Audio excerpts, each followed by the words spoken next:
and he has his, young wife that quite possibly is trying to take him out. Just being honest, just being real.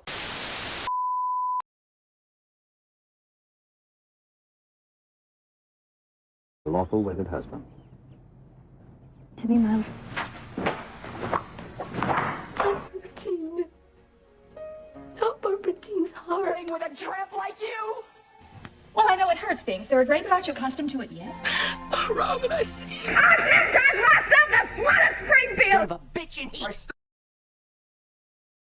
I found out myself what love is all about. Hey everybody, it's me, Nikki. Everybody just a little bit big mad this episode. So Kat is big mad because Jacob told her verbatim, "You're not my boss. I don't have to answer to you. Go worry about your business and getting your purses into some stores, okay? You cannot ride along with me just because I have this search warrant. You cannot ride along with me. You cannot come help search nothing. You are not a cop. If you want to be an investigator, go do your time in the police academy." And she's like, "I was thinking a consultant." "No, ma'am, you were thinking you're gonna stay out of this." So Kat big mad about that because she can't ride along with Jacob. But moving on to big mad number 2, Andre wants a title. He wants a title. He wants a title. And it's just like, I don't know if either one of y'all is gonna give each other a title. Why? Because both of y'all got your own stuff going on. You are very much into Ashley, and Ashley got a man. She's very much still hung up on Evil Genuine, and he has his, young wife that quite possibly is trying to take him out. Just being honest, just being real. So at this moment in time, y'all fix each other. When she's sad and low, you come and pick her up and get her back on her feet. When you sad and low, she come up and pick you up and get you back on your feet. At this point in time, call each other Mr. and Mrs. Fix It and keep it pushing. A big mad number 3, which is Wiggy Wonder. She popping up everywhere and anywhere she can get to, trying to get this information about this video down to the hospital. So she popped up on Shanice, and Shanice was like, "Oh girl, you got to get the fuck out of here." And she was like, "We're working girls. We're one and the same." And Shanice said, "No, we're not. We're nothing of the sort. Okay, somebody told you we're pretty hot and tempting, and you are nothing of the sort. We are not the same." She pointed her in Andre's direction because Shanice wasn't playing with her. "Get from behind that desk, go down to security, go to the police station, get out of my face. I ain't got nothing for you, and you better not go back to one of them rooms." And she was not playing with her. So now Wiggy wanted to rolled up on Andre at Orphe Jeans like he in a training bra. The man just trying to eat his eggs in peace. And she was like, "Y'all are trying to get rid of me. Y'all are trying to do this. Y'all are trying to do that." She is delusional. She's legitimately thinking that every single Dupree family member is out to get her, and no, they're not. Nobody's out to get her except Kat, but that's a given. But you hate Kat and Kat hates you, so it's just like, y'all on equal playing fields. So she, like I said, she rolled up on Andre like he was in a training bra. Andre was like paying her dust, and then at some point she just pissed Andre off so much he showed her the video and then did a gotcha bitch moment and got her on camera and said, "You know what, if I have to use this to get the help the police get you out our lives, I sure will. I will help them." Okay, he gonna help them. On top of that, she was kind of flirting with Andre, and it's just like, you would just be flirting with any and everybody, because you was flirting with Derek too, girl. And shout out to Shanice, because she was like, "I can clock a bad lace front." That was you. Move on to Big Sad, not Big Mad. Big Sad, which is Chelsea. Chelsea met some lady down to the bar, and I don't know if this woman is a private investigator, a lawyer, competition for her business, or if she is some crazy person, but they're having this conversation. They're getting to know each other. So when Chelsea gets a message, old girl was like, "Oh, I gotta go," and she walks up out of there. The message is Naomi telling her, "FYI, Dad was in a hospital, but he's fine now." And she looked just so sad, because it's just like, Now, I will say this. The outfit Chelsea had on, I loved it.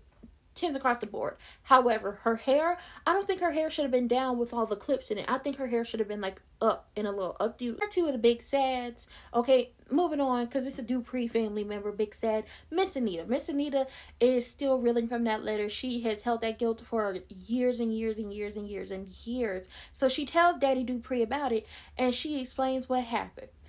Barbara started the group. That's the 4th member. Barbara started the group. They were having a good time. They were singing. They were dancing. She gave the group the name. She was everything. They met Dante, and Dante felt like he could change them from the Cabrini Green girls, the neighborhood girls, to Girls Next Door, and he could polish them up and sell them to, the audience. But he couldn't do that with Barbara, so he pushed Barbara out the group. And Anita went along with it, and she was like, Cocked-Wig and Tracy just followed along with me, and I had more pull, and I was selfish, and I was this, and I was that. And Daddy Dupree was like, you didn't do this to her. You didn't do this to her. Were you selfish? Were you ambitious? Were you self-serving? Yes, but everyone that young and back in those times trying to make it in those types of careers are. So you can't blame yourself for that. And he's really trying to speak love and light into her and get her to understand that while Barbara blames you for what happened to her and blames you for how her life turned out, and that was her suicide letter to you, you were not the only reason that woman did what she did to herself. She probably had a lot going on, but you have sat with this for years, and it's time for you to heal. It's time for you to forgive yourself.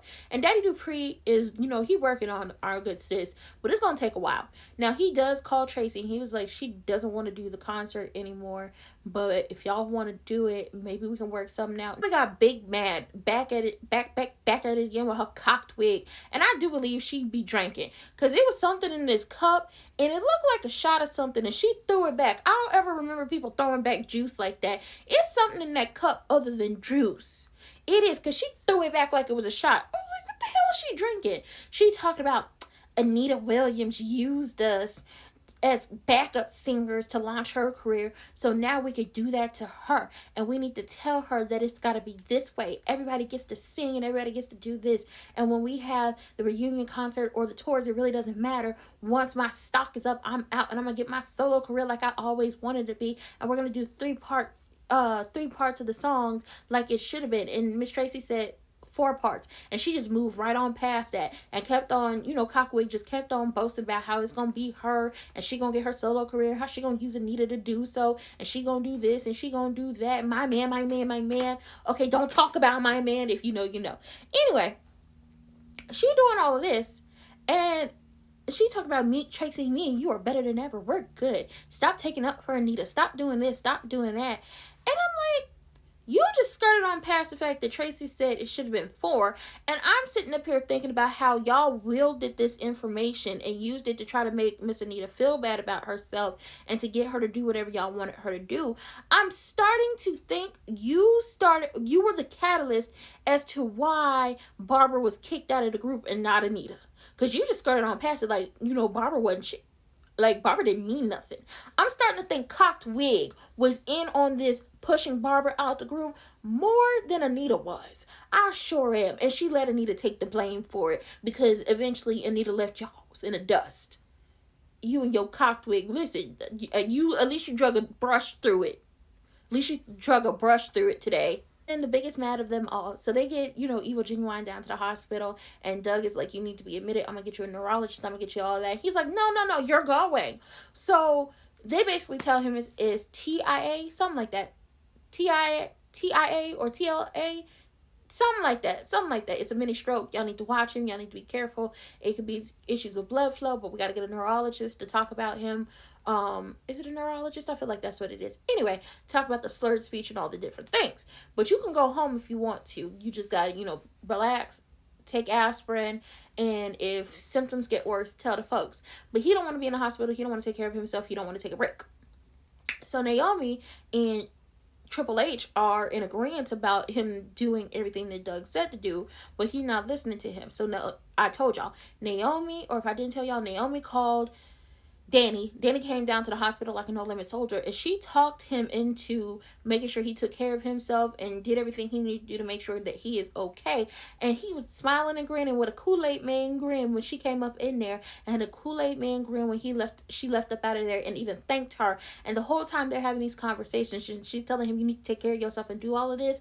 His wife over there looking very big mad. She's pressed. Someone's mad. I enjoyed it all. And he sat there and lied to her to try to make her feel better. By the time Danny and Naomi had left and he was getting dressed to go home. But girl, you mad because you couldn't even get him to do what Danny did.